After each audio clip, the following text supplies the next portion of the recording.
1, 2, 3. Bankers wanna bleed us dry. Student loans are way too high. Healthcare costs have hit the sky. Occupy, occupy! The Arab Spring, the Middle East unraveling, the Spanish indignance movement in Spain, general strikes and demonstrations in Greece, the riots in London, and a day of worldwide protest on October 15th. 2011 was a year of global dissent. Millions took over cities on 6 continents to demand change. Inspired by the season, anti-consumerist magazine Adbusters coined the phrase "Occupy Wall Street" and activated a movement. In the US, the first tents went up in Zuccotti Park in New York City on September 17th.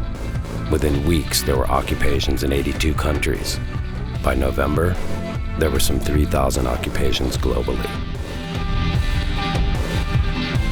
Occupy LA began on October 1st at City Hall in downtown Los Angeles. Shortly after, the largely dismissed, mostly misinterpreted orphan child of the Occupy movement became one of the largest and longest-standing U.S. occupations. Bank of America, bad for America! Bank of America, bad for America!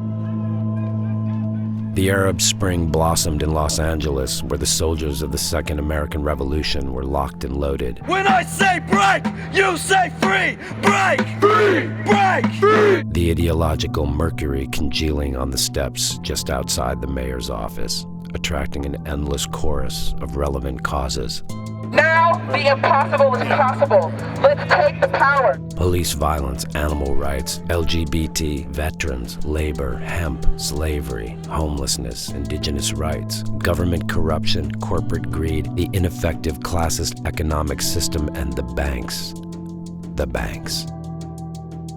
A constant cohesive through line focused on big business's influence on government.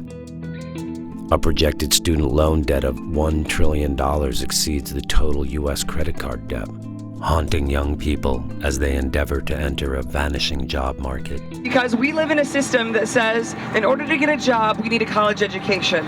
But it costs so much money to get this college education, to get this basic human right, that I have friends who are $80, $100, $200,000 in debt. We're taking our money back, we're taking our country back, and we're taking our voices back. 13 million Americans are unemployed. If you factor in the marginally attached, part-timers, and the discouraged who have given up on the American job market, the unemployment rate is closer to 17%. Average Americans are working much harder for much less. High unemployment has created a massive demand in the job market. Big companies are in the power seat, paying whatever they choose and still filling jobs. We have had enough! We have had enough! We have had enough! We have had enough! At City Hall in Los Angeles, the mayor was tightening the screws on the occupants. City Hall Park will close on Monday, November 28th at 12:01 a.m. But it only served to fuel the fire. Mic check. As a collective, Occupy Los Angeles would like to express their rejection of the City of Los Angeles' alleged proposal. The harder he pressed, the louder the drums pounded the seeds of revolution into the dirt. We need to move forward this negotiation. I'm not interested in it. If people need to be arrested. The anarchists, the activists, the militant, the fascist, the socialist, the communist, the homeless, the travelers, the wanderers, the party crew, the economists, the enraged, the curious, and the middle-class parents who brought their young children to the front line of the class war for a living lesson in the price of democracy. I thought the revolution just wasn't going to be televised, you know? Beyond the human zoo, a small group of activists are the functioning core of the occupation, the leaders of the movement of many leaders, and they are committed. We must love each other! We must love each other! And protect each other! We have nothing to lose but our chains! This is the civil rights movement on crank. The 60s peace movement in a V for Vendetta mask with a blunt and the devil's defiance. This is a fight till the finish, and it has more legs than an army of centipedes.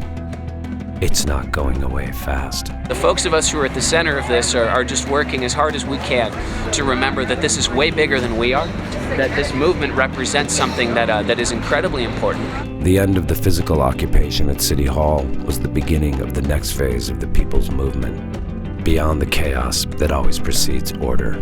We're trying to mobilize the broadest coalition of individuals that's ever been unified within a single movement. This is not rooted in any particular geography. Occupy exists in the conscious awareness of the world and in the global heart of the 99%.